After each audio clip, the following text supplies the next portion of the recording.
ketika masuk ke masjid ini, apa yang teringat pertama kali?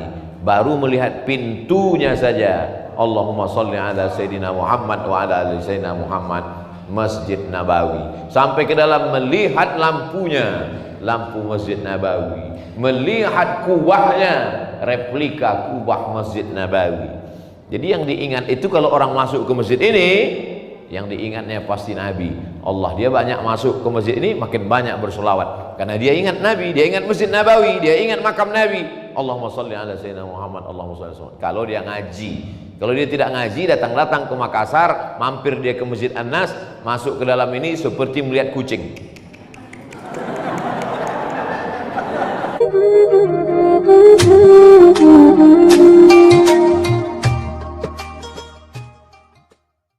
Dulu Bapak Ibu jamaah Masjid An-Nas sekalian, dulu kalau sebelum saya ke Makassar itu minta dibuatkan video dulu kepada seluruh jamaah yang ada di Pangkep, yang ada di Makassar, yang ada di Goa, supaya datang ke pengajian. Dulu begitu. Sekarang tolong jangan sebarkan informasi Ustadz Somad datang. Dulu kalau sebelum saya datang ke Makassar, ke Sulawesi Selatan, itu dibuatkan baleho besar-besar, hadiri tabligh akbar. Sekarang sengaja disampaikan jangan sampai ada baleho, jangan sampai ada banner. Kita takut orang ramai datang. Jadi dunia ini tidak ada yang stabil, dunia ini tidak ada aturan yang baku. Yang dulu kita harapkan orang ramai datang, sekarang kita takut orang banyak datang. Yang dulu kita mau rapat-rapat duduk berkumpul, sekarang justru kita takut orang berkumpul banyak. Dulu kalau ada orang pakai cadar itu menjadi perhatian, bahkan orang berbisik, kenapa pakai cadar? Sekarang siapa yang tidak bercadar itu yang jadi pembicaraan. Saya sengaja cadar ini dipegang supaya jangan sampai dipidanakan. Ini bisa pidana masalah orang berkumpul di musim pandemi corona. Saya hanya ingin menyampaikan bahwa sesuatu yang dihebatkan, yang diramaikan, yang dibesarkan, itu bisa saja berubah menjadi sesuatu ketakutan. Inilah yang terjadi sekarang. Tapi ada yang tetap tidak berubah kekal abadi. Itulah dia pesan Nabi Muhammad SAW. Man bana masjidan, siapa yang bangun masjid, banallah mithlahu baitan fil jannah, maka dibangunkan untuknya satu tempat di dalam surga. Membangun masjid sudah booking tempat di surga. Berarti siapa yang belum bangun masjid belum punya tempat di surga. Bukan kata saya, itu kata hadisnya. Jadi maka ketika Haji Anas menyampaikan nanti Ustadz Somad akan tausiah di masjid saya, di masjid kami, saya ikut senang. Walaupun yang punya masjid beliau, tapi saya ikut senang. Mudah-mudahan nanti di surga bisa juga saya menumpang di tempat beliau. Bapak Ibu, saya tidak tahu entah dikasih atau tidak. Jadi insya Allah siapa yang ada niat, itu kata Nabi, la hasada illa fisnataini, tidak boleh hasad kecuali dalam dua. Yang pertama, rajulun atahullahu malan, ada orang yang dikasih Allah harta, lalu dia pakai hartanya itu siang dan malam untuk menolong agama Allah, menyekolahkan anak yatim, membantu pondok pesantren, membangun masjid, sampai habis hartanya itu untuk jihad fisabilillah, menolong agama Allah. Di situ kita boleh hasad, walaupun sebetulnya di situ bukan hasad, karena hasad itu dengki, hasad itu iri, hasad itu busuk hati. Yang dimaksud dengan hasad dalam hadis ini adalah ribtah. Ribtah itu artinya ingin. Ada di antara kita yang ingin punya cita-cita, kalau saya punya uang banyak, saya akan bangun masjid yang lebih tinggi dari Masjid Anas misalnya. Masjid apa lagi yang lebih tinggi daripada Masjid Anas? Masjid Al-Falaq.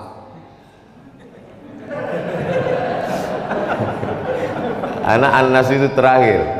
Anas itu terakhir, tidak ada lagi. Oleh sebab itu maka keinginannya itu niatnya sampai insyaallah. Innamal a'malu bin niat, segala amal itu dengan niat. Jadi sesungguhnya dengan membangun masjid ini kita sedang mengajarkan ke anak-anak kita. Ini banyak anak-anak hadir, anak-anak laki-laki, anak perempuan. Mereka datang hari ini dibawa oleh ibu bapak, Tapi sebenarnya ibu dengan anak ini sedang mengajarkan, anakku, cita-citamu boleh tinggi, kau menjadi profesor, doktor, menjadi jenderal, menjadi gubernur, wali kota, presiden, tapi yang diinginkan adalah sebelum mati kau sempat bangun masjid. Tidak ada nama yang kekal abadi kecuali nama membangun masjid.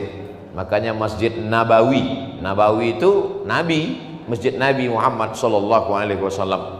Masjid Quba dinisbatkan kepada suatu tempat karena Nabi sampai di Quba hari Senin, kemudian hari Jumat dia pergi ke Madinah.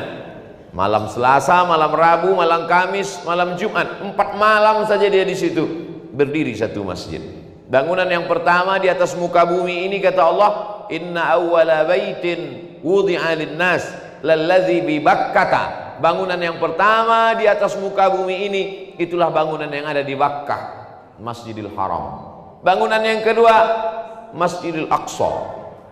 Abu Hurairah meriwayatkan hadis ini, kam bainahuma, berapa jarak antara keduanya?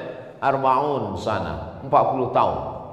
Bangunan yang pertama Masjid Nabawi, bangunan yang kedua Masjidil Aqsa.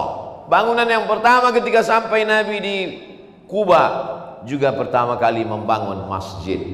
Dan saya dulu waktu masih kecil melihat di televisi ada bangunan besar di kota paling jauh di dunia, Ujung Pandang.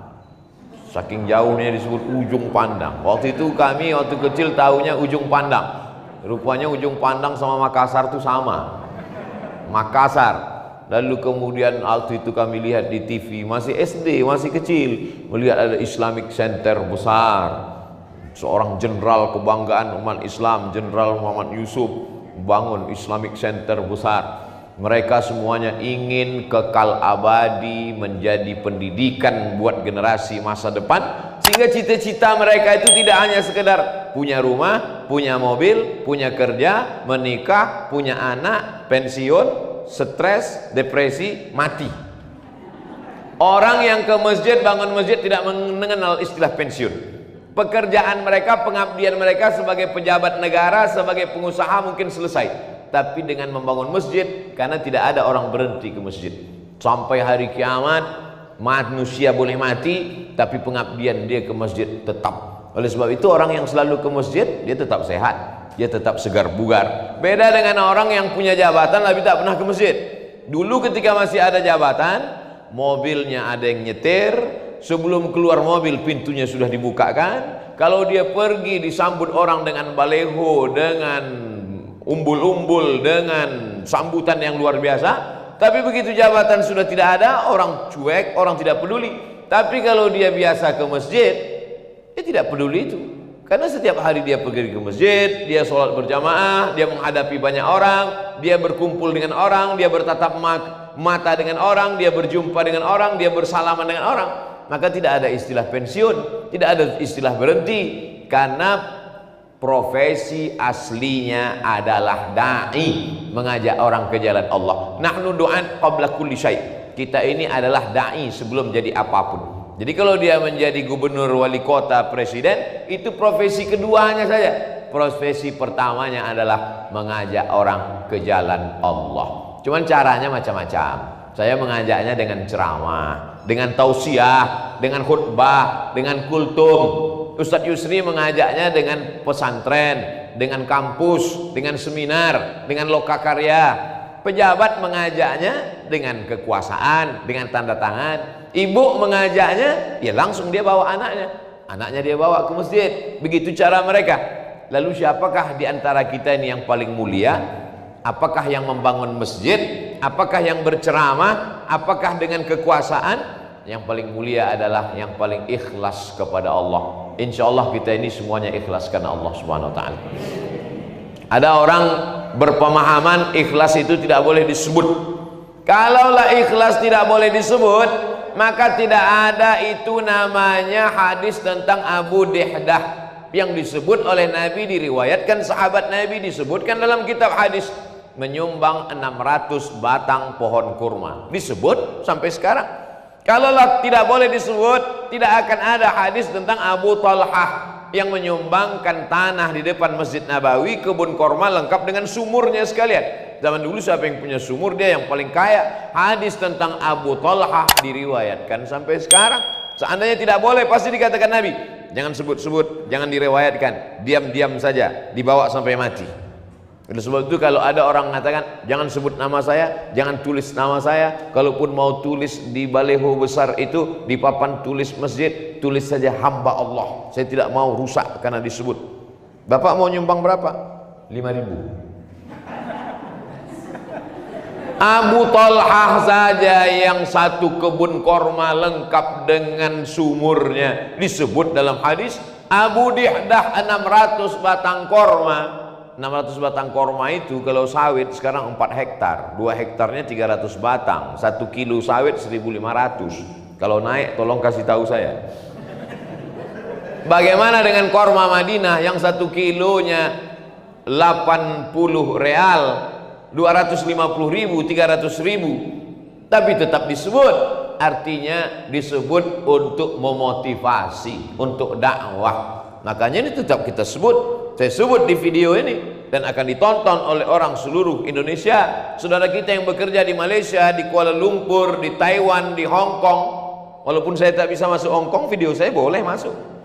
Akan mereka tonton ini, mereka lihat, ini diliput, lalu mereka lihat di mana masjid ini. Masjid ini ada di Makassar. Maka kalau ke Makassar jangan lupa mampir ke Masjid An-Nas untuk membangkitkan motivasi supaya siapapun yang bisnis, yang punya kekuasaan, yang punya jabatan atau tidak sanggup sendiri, komunitas masyarakat, sebelum saya mati saya ingin bangun masjid. Tidak bisa utuh seperti ini, paling tidak ambil sekian persennya. Ketika masuk ke masjid ini, apa yang teringat pertama kali? Baru melihat pintunya saja, Allahumma sholli ala Sayyidina Muhammad wa ala ali Sayyidina Muhammad, Masjid Nabawi. Sampai ke dalam melihat lampunya, lampu Masjid Nabawi, melihat kubahnya, replika kubah Masjid Nabawi. Jadi yang diingat itu kalau orang masuk ke masjid ini, yang diingatnya pasti Nabi. Allah, dia banyak masuk ke masjid ini makin banyak bersolawat karena dia ingat Nabi, dia ingat Masjid Nabawi, dia ingat makam Nabi. Allahumma sholli ala Sayyidina Muhammad, Allahumma sholli ala Sayyidina. Kalau dia ngaji, kalau dia tidak ngaji, datang-datang ke Makassar, mampir dia ke Masjid An-Nas, masuk ke dalam ini seperti melihat kucing. Apa kesanmu waktu masuk ke Masjid An-Nas tadi? Emas semua ini gitu ya. Oleh sebab itu perlunya ngaji supaya apa? Supaya sampai kemari dia ingat Nabi. Sampai kemari dia berdoa supaya kalau nanti umurnya panjang, badannya sehat, dia bisa umroh dan sholat ke Masjid Nabawi, berziarah ke makam Nabi Muhammad SAW. Mudah-mudahan corona ini berakhir, kita bisa dapat visa dan umroh ke tanah suci Makkah. Kalau dia sampai ke Masjid An-Nas, dia punya cita-cita, kalau umurku panjang, badanku sehat, aku ingin sebelum mati bangun masjid. Sesuai nama masing-masing. Kalau saya tentu nama masjidnya Masjid As-Somad. Ibu-ibu ya terserah, bapak-bapak ya terserah. Yang penting cita-citanya. Kalau Ustadz Yusri tentu Masjid Al-Yusri, Masjid Al-Hasbi. Nah ini semua al keluarga. Allahumma sholli ala Sayyidina Muhammad wa ala ali Muhammad kama shallaita ala Ibrahim wa ala ali Ibrahim. Jadi kalau ada orang menulis Masjid Al keluarga, karena dia ingin anak cucunya, dia ingin yang diwariskan itu tanah habis. Tidak ada tanah yang kekal abadi nama sertifikat. Nama surat tanah Abdul Somad. Begitu Abdul Somad meninggal, tanah dijual berganti nama BPN, Badan Pertanahan Nasional. Tidak akan mungkin mengekalkan nama itu hilang. Nama kebun habis. Nama STNK BPKB dijual sama orang lain, berganti nama, dibawa ke kantor Samsat. Kenapa perlu diganti nama? Andai kendaraan saya dibeli orang, tetap mereka bawa ke kantor Samsat, dirobah, pemilik diganti. Tak akan mungkin dia pertahankan Abdul Somad. Kenapa? Karena petugas pajak tidak akan mengutip kepada kuburan almarhum Abdul Somad. Tapi kalau masjid kekal abadi sampai hari kiamat, Subuh mengalir pahalanya, zuhur mengalir pahalanya, asar mengalir pahalanya, maghrib, isya, bahkan di bulan Ramadan iktikaf orang malam muhasabah, jam 2 malam orang tetap iktikaf, mengalir pahalanya. Jadi siapa yang mau kekal abadi panjang umur, tidak ada cara lain kecuali membangun masjid. Yang sudah bangun masjid, alhamdulillah. Yang sudah saya kasih tahu punya niat, insya Allah. Yang sudah disampaikan nggak ada punya niat, innalillah. Masjid ini sudah diresmikan, ada tanda tangan jenderal kebanggaan kita yang selalu ketemu. Saya setiap ke Jakarta kemarin, walaupun tidak ketemu langsung, di video call oleh Ustadz Das'ad Latif bersama Bapak Jenderal Wakil Dewan Masjid Indonesia, Ketua Pak JK, Wakil Pak Jenderal Safrudin. Apa kabar Pak? Alhamdulillah. Apa kabar Ustaz Somad? Alhamdulillah. Mau kemana ini? Mau ke Makassar Pak. Apa pesan-pesan kita untuk Dewan Masjid Indonesia? TV-nya Tawaf TV. Artinya apa?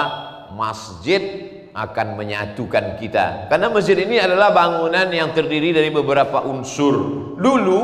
Dulu tidak ada itu kubah, karena Masjid Nabawi itu tidak pakai kubah. Masjid Nabawi itu atapnya hanya pelepah korma yang disusun-susun dengan daun korma supaya ketika hujan tidak masuk air ke dalam, dan ketika panas terik orang tidak kepanasan. Begitu saja.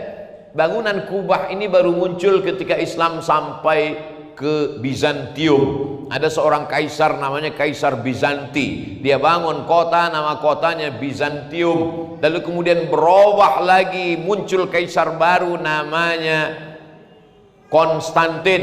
Dia robah nama kota menjadi Konstantinopel. Ciri bangunan mereka dibuat batu melengkung. Karena dengan batu melengkung itu tidak ada tiang di tengah. Jadi kalau ada batu melengkung kuat, maka tidak ada tiang di tengah. Makanya masjid ini tak ada tiangnya di tengah.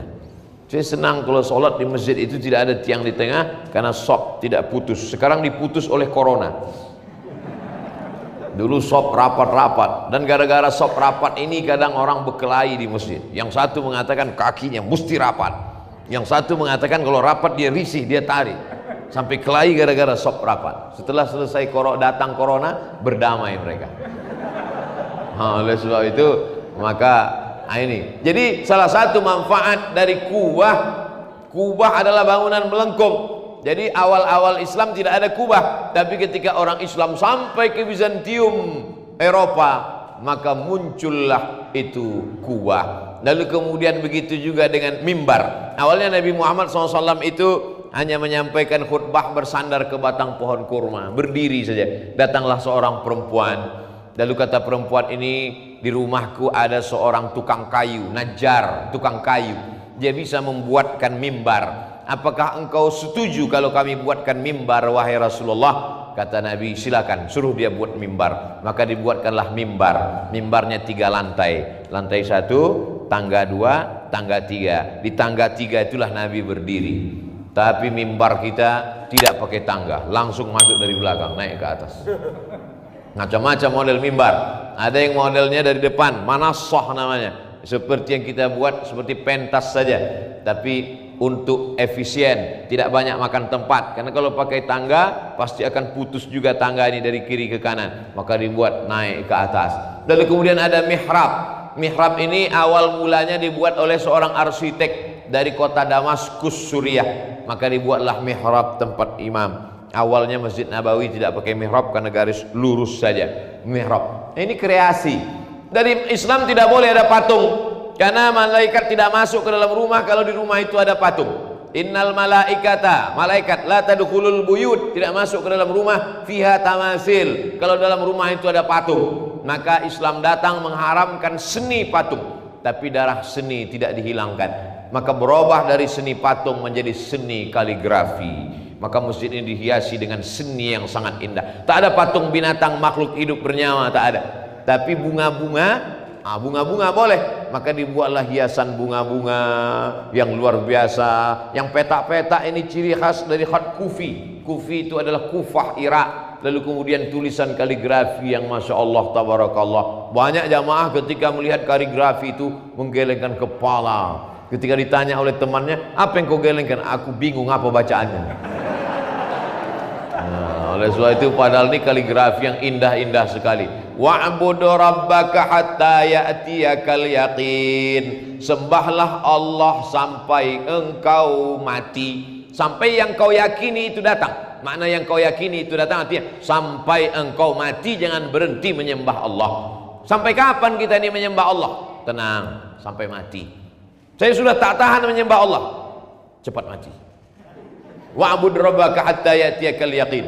Ya ayyuhalladzina amanu dzkurullaha dzikran katsira. Hai orang-orang yang beriman percaya kepada Allah, sebutlah Allah dzikran katsira, sebanyak-banyaknya. Kalau berzikir jangan cuma 100, 200, 1000, 2000. Dzikran katsira, sebanyak-banyaknya. Ditulis itu sengaja di atas pintu keluar supaya orang sebelum keluar masjid itu yang terakhir dia lihat. Keluar engkau dalam masjid, kau menyebut Allah tidak hanya dalam masjid, sampai di luar masjid, dari pintu masjid ke pintu rumah kau pun berzikir banyak-banyak. Subhanallah walhamdulillah wala ilaha illallah wallahu akbar. Subhanallah walhamdulillah wala ilaha illallah wallahu akbar. Ya ayyuhalladzina amanu ista'inu bisabri wassalah. Hai orang-orang yang beriman, kalau datang berbagai macam ujian dalam hidupmu, minta tolonglah kepada Allah dengan dua cara. Yang pertama bisabri, dengan sabar, wassalah, dengan salat. Innallaha ma'as sabirin. Karena kalau kau sabar, engkau akan selalu kuat karena kau bersama dengan Allah. Ketika Abu Bakar merasa dia sendiri, maka dia ketakutan. Apa kata Nabi? La tahzan, jangan kau sedih, jangan kau takut, jangan kau cemas. Innallaha ma'ana, Allah bersama kita. Nanti kalau kau di luar banyak silap, banyak salah, banyak dosa, wasari'u ila maghfiratim mir rabbikum, bersegeralah engkau kepada ampunan Allah, wa jannatin, dan surga, arduhas samawati wal ard. Surga itu luasnya seluas langit dan bumi. Uiddat lil muttaqin, yang dijanjikan untuk orang-orang yang bertakwa. Keliling ini kaligrafi supaya menunjukkan anak-anak kita yang punya bakat seni. Ada yang bakat seni suara, 3 qorinya. Saya beberapa pengajian ditunda. Mohon maaf Pak Ustadz, kita tunda pengajian kita setengah jam lagi. Kenapa Pak? Qori belum datang. Di Masjid An-Nas 3 sekali datang. 3 qori. Masya Allah, tabarakallah, suaranya Masya Allah. Inna lil muttaqina mafaza, kata mereka. Saya cuma mau ngasih tahu, saya bisa juga ngaji. Tentu suara saya tidak bisa menandingi kori-kori kita yang Masya Allah. Jadi anak-anak kita ini bakatnya macam-macam Bapak Ibu. Ada yang suaranya kurang bagus tapi kaligrafinya bagus. Ada yang tulisannya kurang bagus tapi suaranya bagus. Ada yang suara kurang bagus, kaligrafi kurang bagus tapi duit banyak.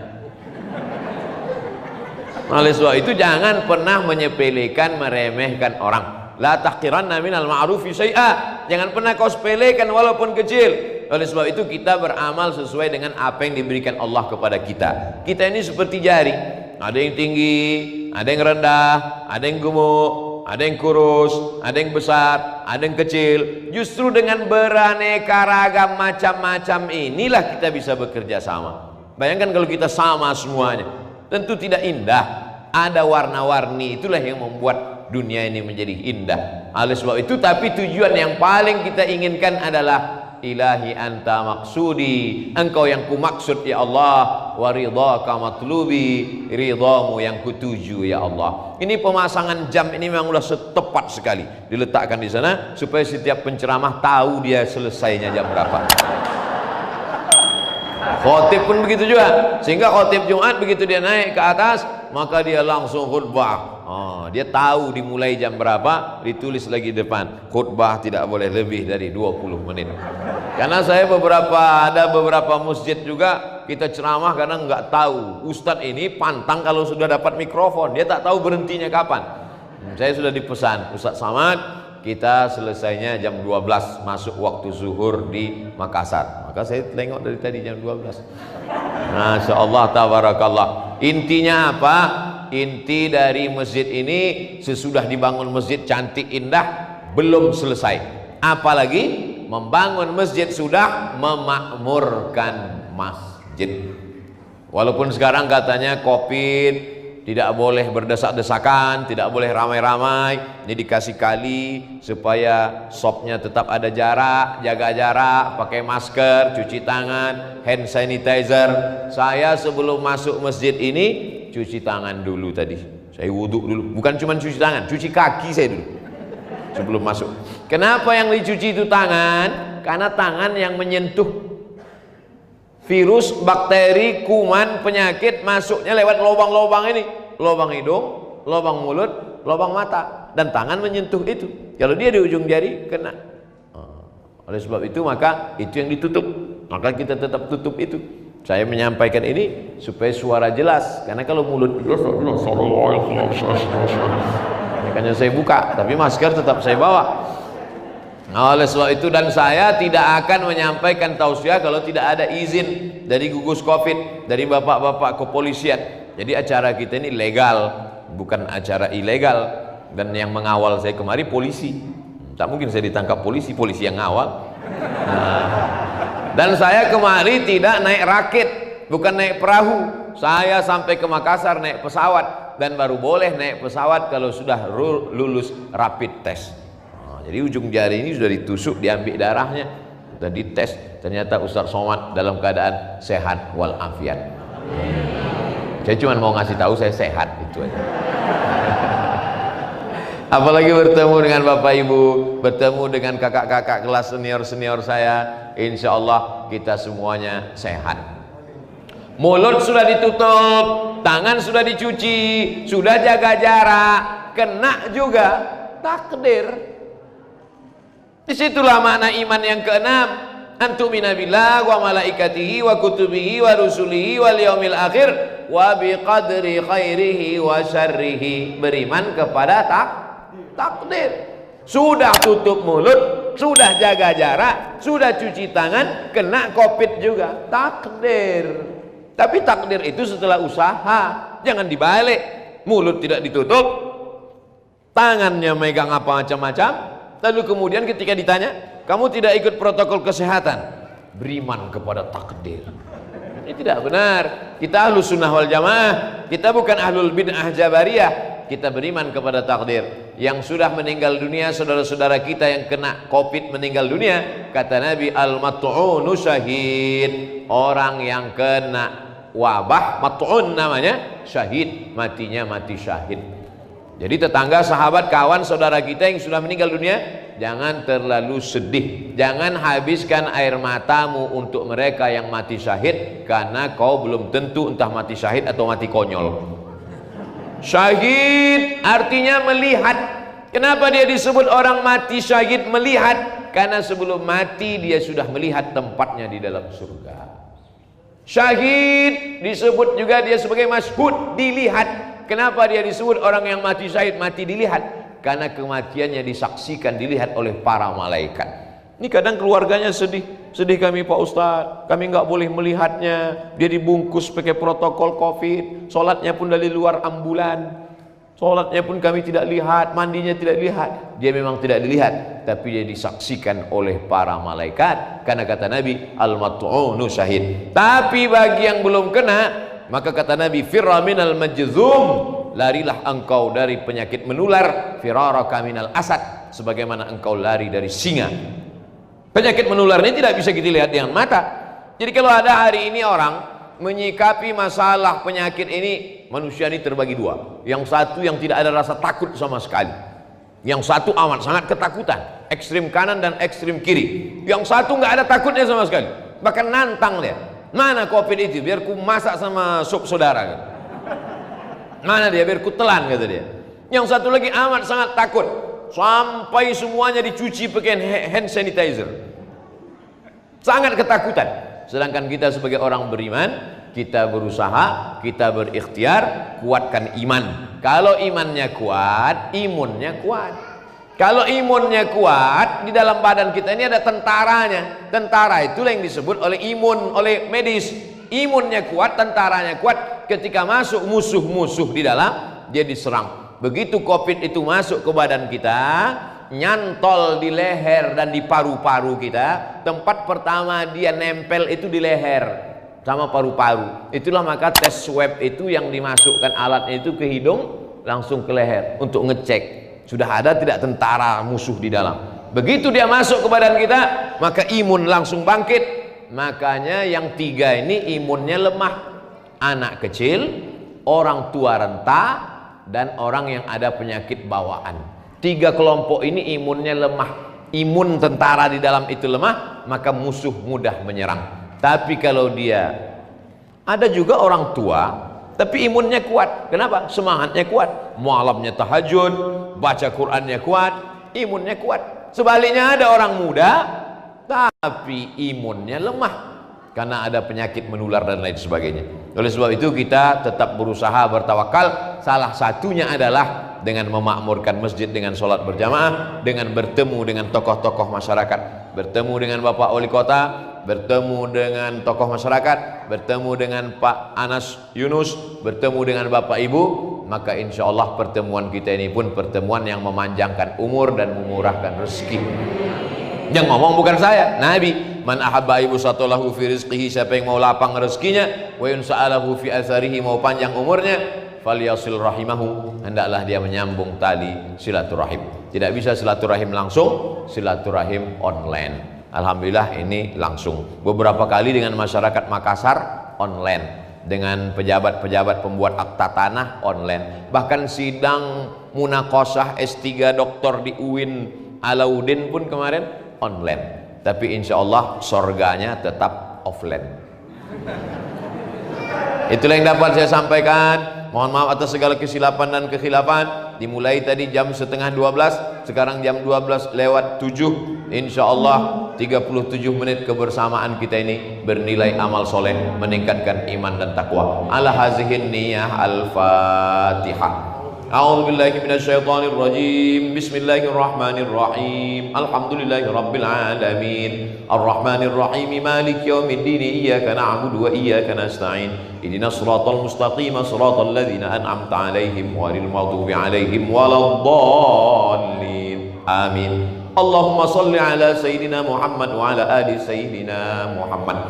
Allahumma anzilna munzalan mubarakan wa anta khairul munzilin. Tempatkan kami di tempat yang penuh berkah, karena engkaulah sebaik-baik yang menempatkan di tempat sesuatu keberkahan, ya Allah. Allahumma anzilir rahmata wa salamata wal barakata ala hadhil jamaah. Turunkanlah keselamatan, kerahmatan, keberkahan kepada seluruh jamaah yang hadir ini, ya Allah. Allahumma rzuqna rizqan halalan tayyiban mubarakan fih. Berikan kami rezeki yang halal dan barakah supaya kami bisa berwakaf, berinfak, bersedekah, membangun masjid sebelum kami mati, ya Allah. Rabbana ighfir lana dzunubana, ampunkan dosa kami, wali abaina, ayah kami, wali ummahatina, ibu kami, wali azwajina, keluarga kami, wali dzurriyyatina, anak cucu keturunan kami, wali man hadarana, semua yang hadir di majlis ini, wali man ghaba anna, yang tidak dapat hadir karena udzur syar'i, wali ikhwanina alladzina sabaquna bil iman, saudara-saudara kami yang sudah mendahului kami dengan iman. Allahumma ja'al quburahum rawdatan min riyadil jinan, jadikan kubur mereka salah satu dari taman surgamu, ya Allah. Allahumma rzuqna ziyarata baitikal atiq, berikan kami rezeki supaya kami bisa berhaji dan berumrah. Allahumma rzuqna ziyarata qabri nabiyyika Muhammadin sallallahu alaihi wasallam, berikan kami rezeki supaya kami bisa berkunjung berziarah ke makam Nabi Muhammad sallallahu alaihi wasallam. Qawi imanana, kuatkan iman kami. Sahih ajsadana, sehatkan badan kami. Wahfazna min kulli su' wa syarr, jaga kami dari segala perbuatan maksiat, keji dan mungkar. Allahumma ja'al abna'ana wa banatina minas salihin was salihat, jadikan anak-anak kami menjadi para penghafal Quran salih dan salihah, ya Allah. Allahumma rzuqna al-istiqamata 'ala syari'atil gharra, berikan kami istiqamah, berpegang teguh dalam ajaran yang benar. Allahumma khtim lana bi husnil khatimah, tutup umur kami dengan husnul khatimah, wala takhtim alaina bi su'il khatimah, jangan tutup dengan su'ul khatimah. Rabbana atina fid dunya hasanah wa fil akhirati hasanah wa qina adzabannar. Wa sallallahu ala sayyidina Muhammad wa ala alihi wa sahbihi wa sallam, walhamdulillahi rabbil alamin. Terima kasih segala perhatian. Mohon maaf segala kesilapan dan kekhilafan. Mohon maaf kata-kata yang tidak berkenan di hati, menyinggung perasaan. Wassalamualaikum warahmatullahi wabarakatuh. Jangan lupa subscribe, like, and share.